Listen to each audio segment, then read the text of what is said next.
Good day, everyone. Today we'll tackle about flywheels. For the introduction, a flywheel is a rotating component that functions as an energy reservoir. It stores excess energy when the supply exceeds the demand and releases it when the demand surpasses the supply. There are two types of flywheel. First is the disc type. It's a rarely used because they have less capacity of storing energy. Second is the rim type. Rim type with arms are preferred because they can store more energy. A small rim type flywheels are manufactured with solid web or holes drilled in the web. Next is the formula of coefficient of fluctuation of speed. The difference between the maximum and the minimum speeds during a cycle is called the maximum fluctuation of speed. So the ratio of maximum fluctuation of speed to the mean speed is called coefficient of fluctuation of speed. So in terms of linear speed, this is our formula to get the linear speed is equals to 2 pi Rn. In terms of angular speed, here's the formula. And to get the angular speed is equals to 2 pi n. And last is the in terms of RPM. Next is the formula of energy stored in the flywheels. When a flywheel absorbs energy, its speed increases. And when it gives up energy, its speed decreases. So a flywheel is essentially a device for storing angular kinetic energy, for which the formula is as follows. Using mass and linear velocity. Here's the formula. So A is the change in kinetic energy in the flywheel. M is the mass of the flywheel.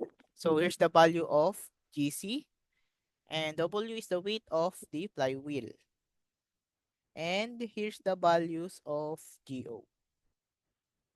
Next is using mass moment of inertia and angular velocity. So simply to get the mass moment of inertia describes the distribution of mass of the object. So mass moment of inertia is equals to mr squared all over gc or w r squared all over go.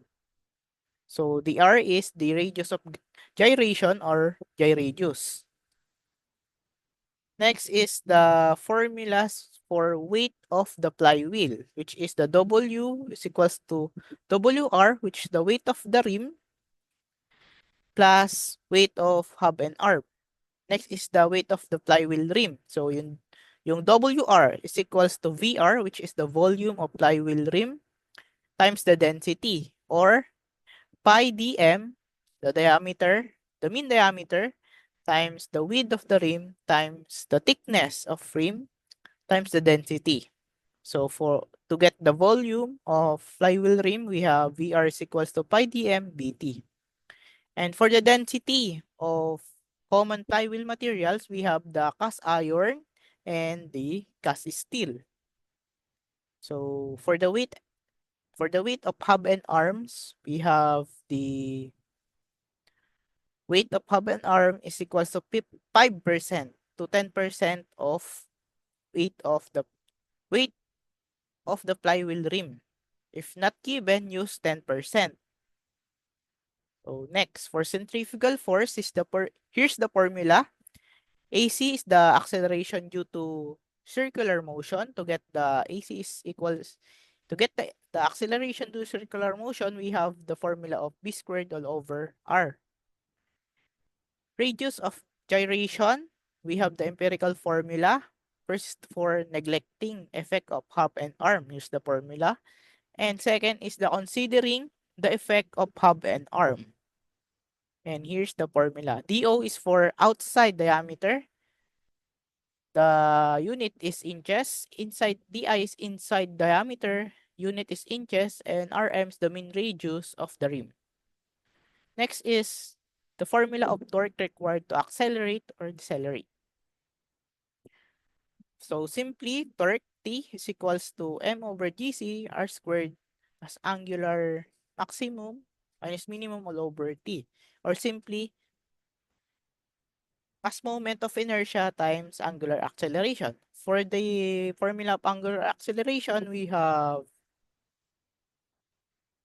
A is equals to W1 minus W2 all over t. And for t is the time. For energy required for punching a hole, we have this formula. And here's the formula for ultimate shearing stress. F is for force applied to the plate. TP is thickness of the plate. SU is ultimate shearing stress, and DP is diameter of the hole. Next one is the power required for punching. We have power is equals to energy all over time. And for punching pressure or force required to punch a hole, for machineries, according to machiner's handbook, we have this empirical formula. And take note, for punching a pressure formula, perimeter, thickness, and diameter should be in terms of inches. And the computed pressure will be in terms of tons.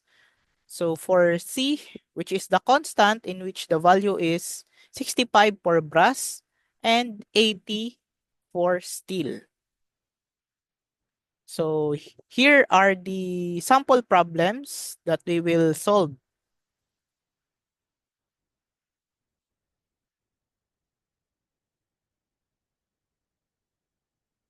Okay, number 1, determine the energy loss in Newton meter of a flywheel with a mass of 454 kilograms and a radius of 373 millimeter.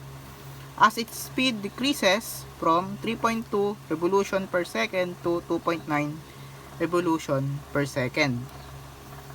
So, lagay muna natin yung given, which is the mass is equals to 454 kilogram. And yung radius na 373 millimeter. Then yung N1 is 3.2 revolution per second. Tapos N2 natin na 2.9 revolution per second. So ang hinahanap dito is energy loss. Ang gagamitin nating formula is yung change in kinetic energy, KE, equals to 1/2 m over gc times sa b1 squared minus b2 squared. So alam naman natin, para makuha yung v is equals to 2 pi rn. So expand lang natin siya.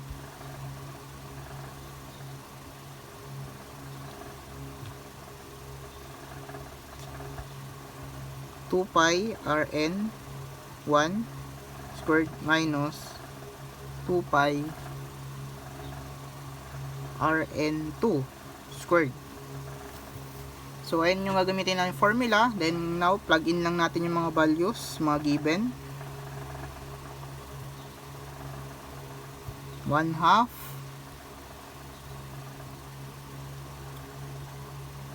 m, which is the 454 kilogram.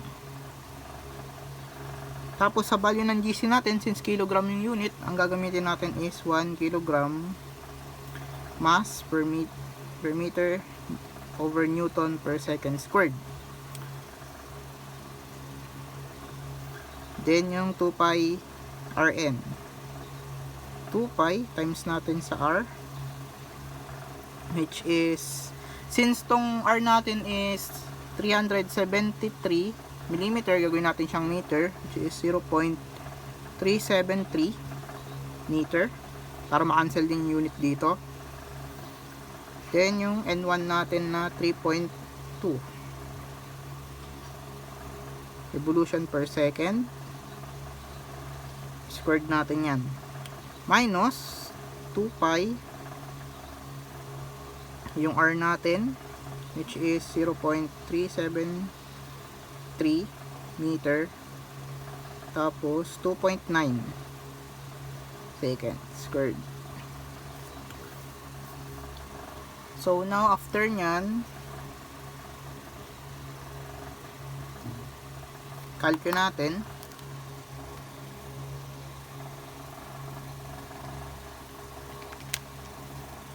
So calculate natin 1/2 times 454 times 2 pi 0.373 times 3.2 squared minus 2 pi times 0.373 times 2.9 squared. So nakuha nating sagot is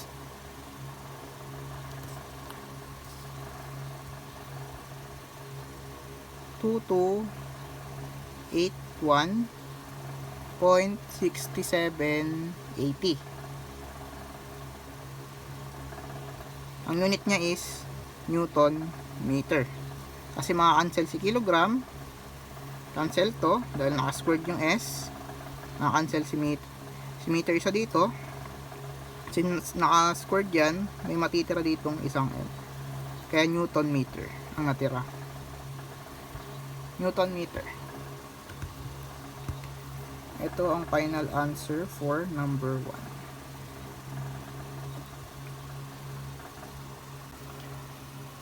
For number 2, determine the thickness in millimeter of a flywheel made of material with a density of 6,750 kg per cubic meter. The flywheel has a total weight of 450 kg with 5% of his weight attributed to the arm and hub. It features a mean diameter of 1.2 meter and a width of 295 mm. So first, ulat uli natin yung mga given. Una is yung density. Density is 6,750 kg per cubic meter. So next one is yung total weight. W natin is 450 kg. So ang sabi dito, with 5% of his weight attributed to the arm and hub. So ang sabi dyan, ang weight ng hub and arm is 5% or 0.05 W ng total weight. Then next na given is yung mean diameter, dm, is 1.2 meter. And next one is the width, which is 295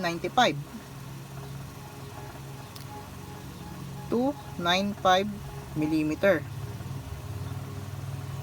So since given yung total weight tsaka yung condition sa weight ng hub and arm, makukuha natin dito yung WR na gagamitin natin para makuha yung thickness na hinahanap sa problem. So una natin gagawin is find WR.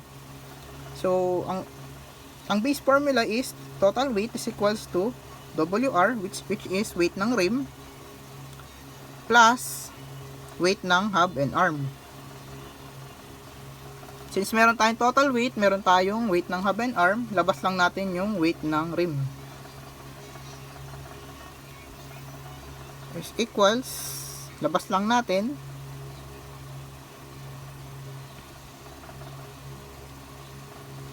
so after nyan, i-plug in naman natin yung mga values. Total nya is 450 150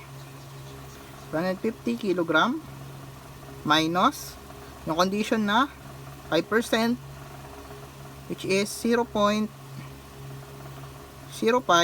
times natin yung total weight na 450. So kilograms din to. So for the weight of rim, calculate lang natin.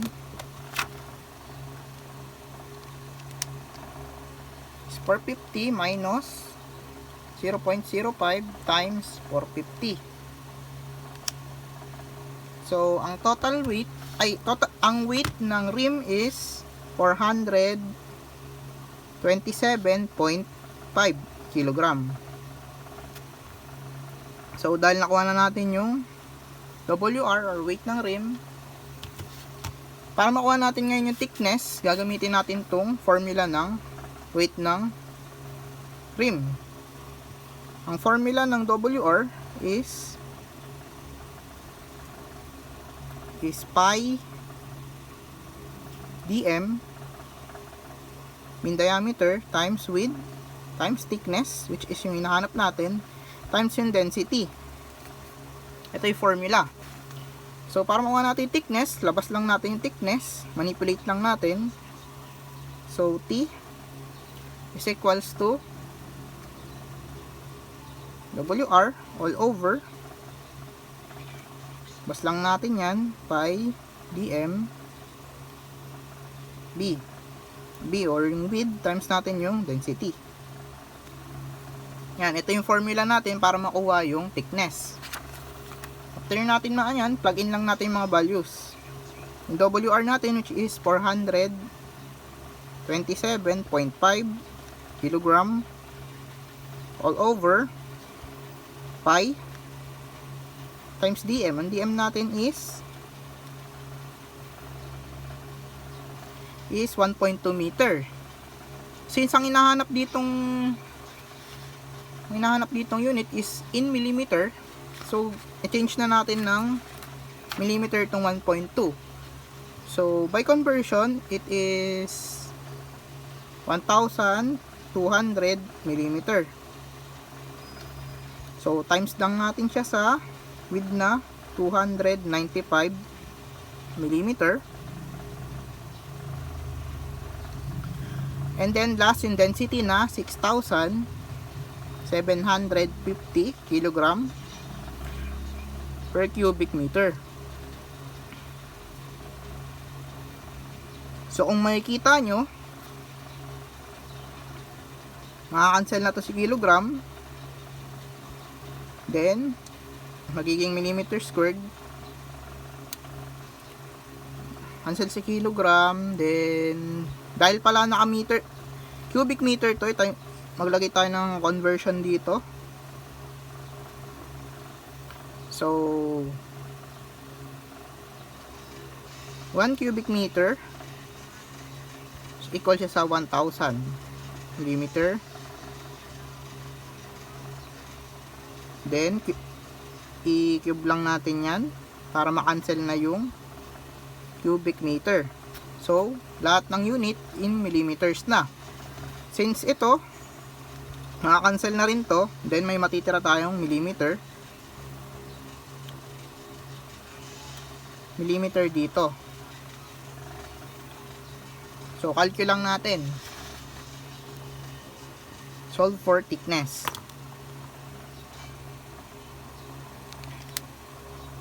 So 427.5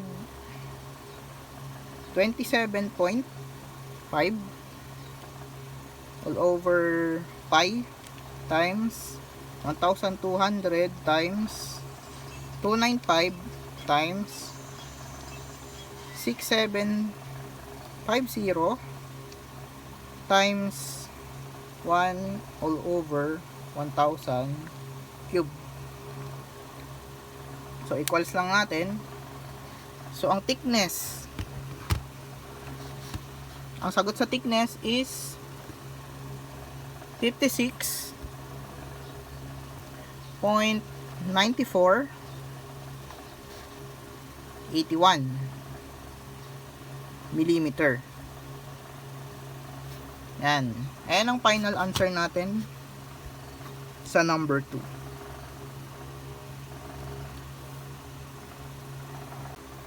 So, for number 3, a cast iron flywheel with an average diameter of 40 inches delivers 7,500 pound-feet of energy as its rotational speed drops from 290 RPM to 250 RPM.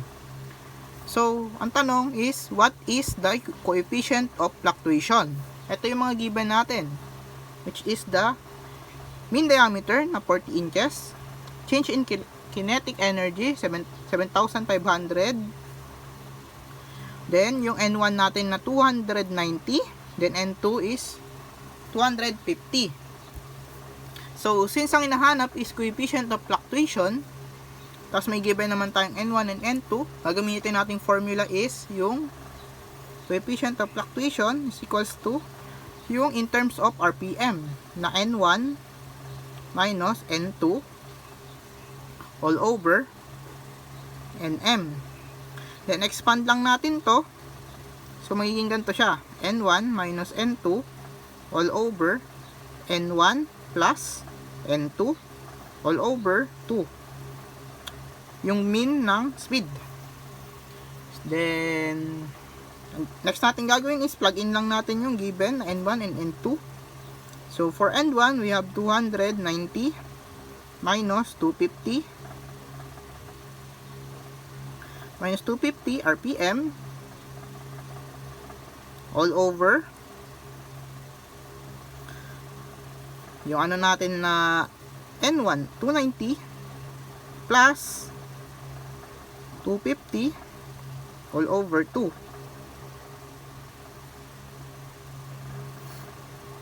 No, RPM din yan. Ay, RPM.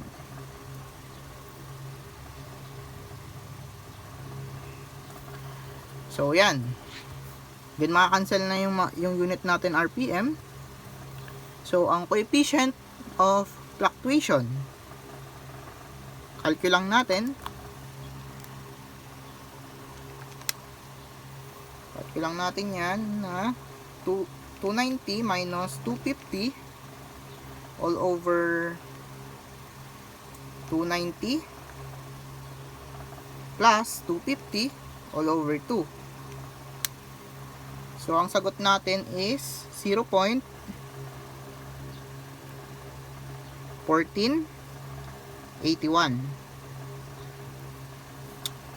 Ayan ang value ng coefficient of fluctuation natin sa number 3.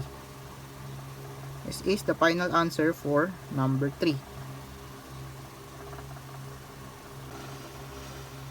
For number 4, how much pressure is needed to punch a 3-inch diameter hole through a 1/2 inch thick brass plate? So, lagay lang natin yung given, which is the diameter ng hole is 3 inch and yung thickness ng plate, which is 1/2 inch. So, since ang hinahanap dito is pressure, gagamit tayo ng empirical formula dito, yung tinatawag nating F is equals to dP TP times yung constant na C.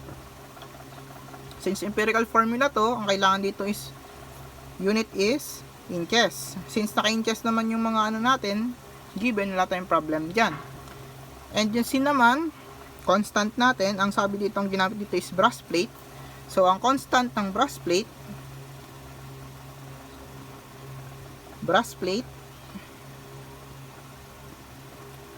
ang constant yan is C is equals to 65.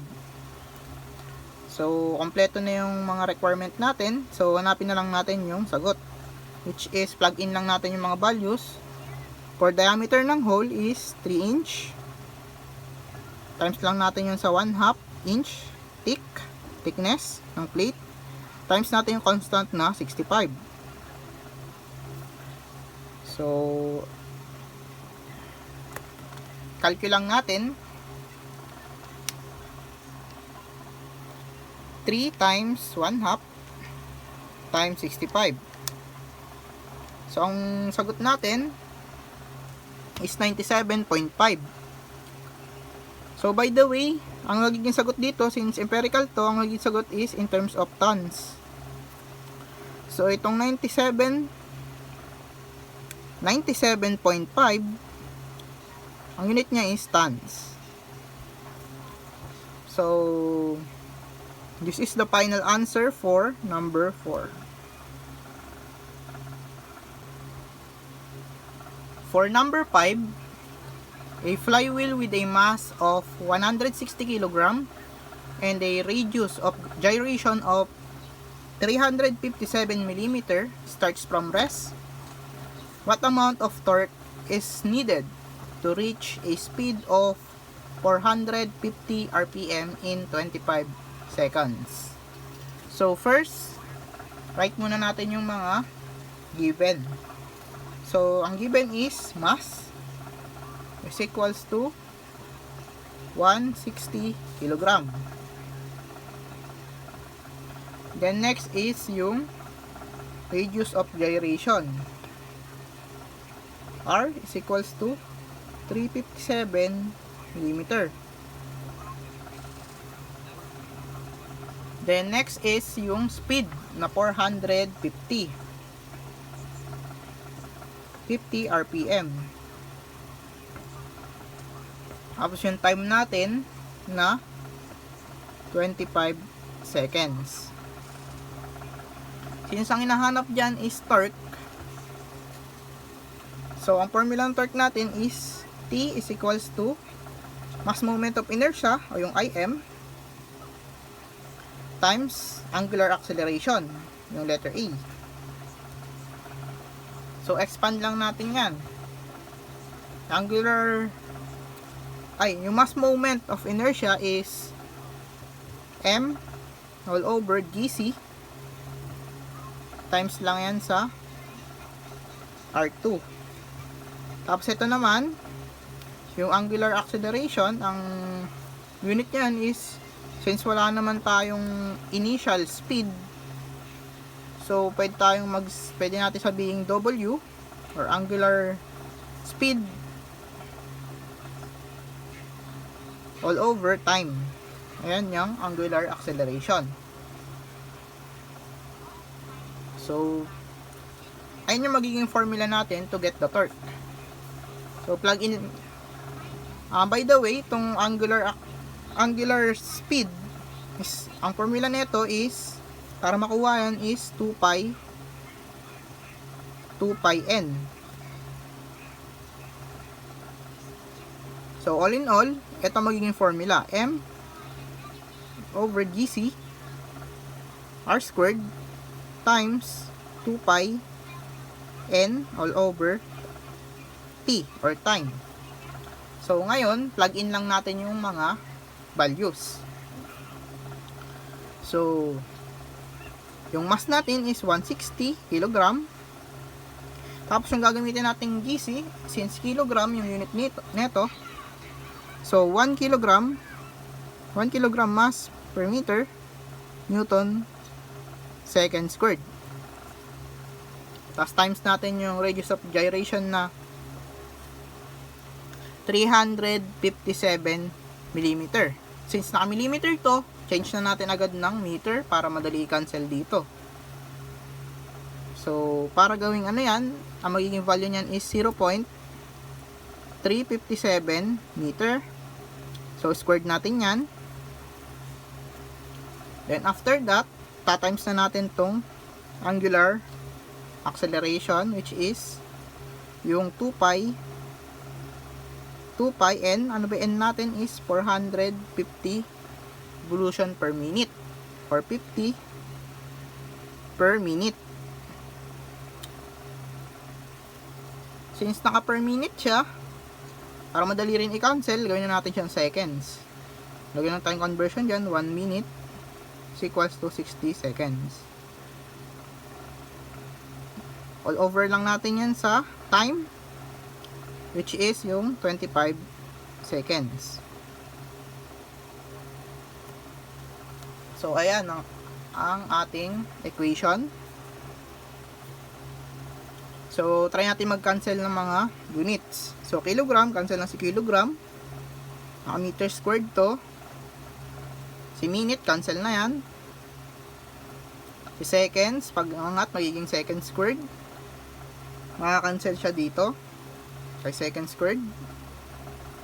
Tapos, ang matitira na lang dyan, since naka m squared to, so maka-cancel isa dito. Cancel yan, may matitira ditong meter. So, bali ang magiging unit natin dito is Newton meter.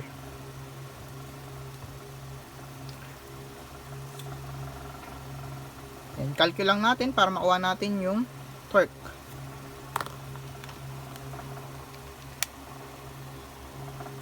So, 160 times 0.357